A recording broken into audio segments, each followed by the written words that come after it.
Welcome back. In this video, we are going to look at Bollinger Bands.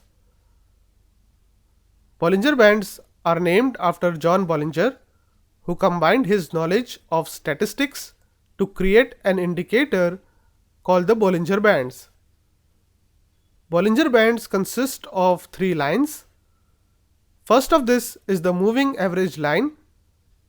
So for example, here you see the three lines. This middle one is the moving average line. The other two lines are plotted certain deviations away from the moving average line.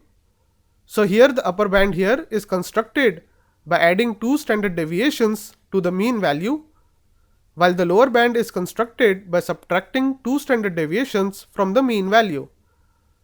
Now you might naturally ask, why is standard deviation used to create these two bands? Standard deviation is a measure of volatility in the prices of a stock. Hence, it reflects the variation in stock's price around the mean. If the stock's price were assumed to be normally distributed, then a range of two standard deviations from the mean reflects the range where the stock's price would lie 95% of the time. Since standard deviation is a direct measure of volatility, the more volatile the security's price, the wider is the range between the two outer lines or the outer bands. So for example, here the two bands are far away from the moving average line because there is high volatility, but as the volatility decreases, these two bands come closer to moving average line. Bollinger Bands can be used to create trading strategies that can be easily computerized and tested.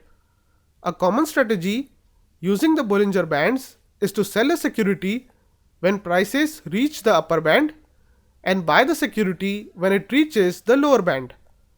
So the strategy will give a buy signal along these lines, which is where the prices reach the lower band, and the strategy will give a sell signal when the prices reach the upper band.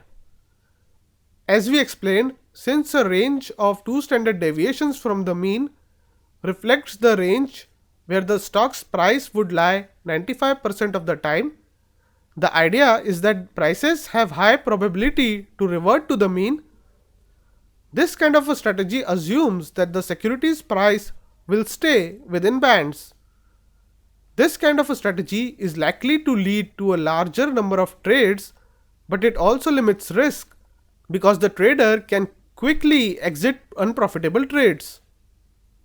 But in the event of a sharp price movement and a change in trend, this strategy would not be profitable. So this strategy would only work when the markets are relatively less volatile and the prices are in a consolidation phase. Now prices of most securities spend around 30% of time in the trending phase and around 70% of the time in the consolidation or the corrective phase. So when prices are in a corrective or consolidation phase, they are likely to be less volatile and the prices are likely to trade in a comparatively narrow price range. So you can understand that in such a scenario, using this strategy can give very good returns.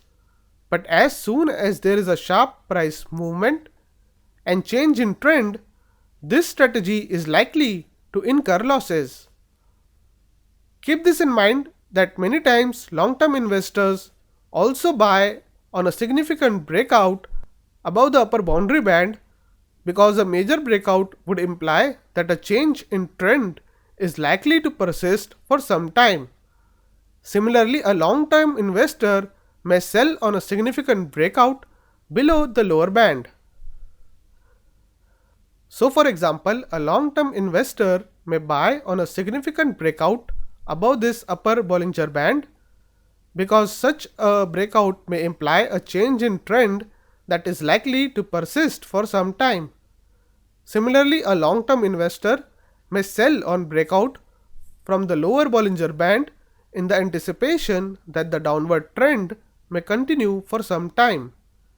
In this strategy, significance of a breakout will be defined as breaking above or below the band by a certain percentage point.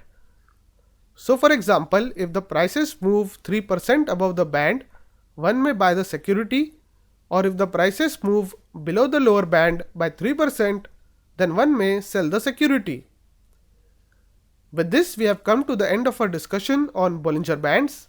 In the next video, we are going to look at momentum oscillators.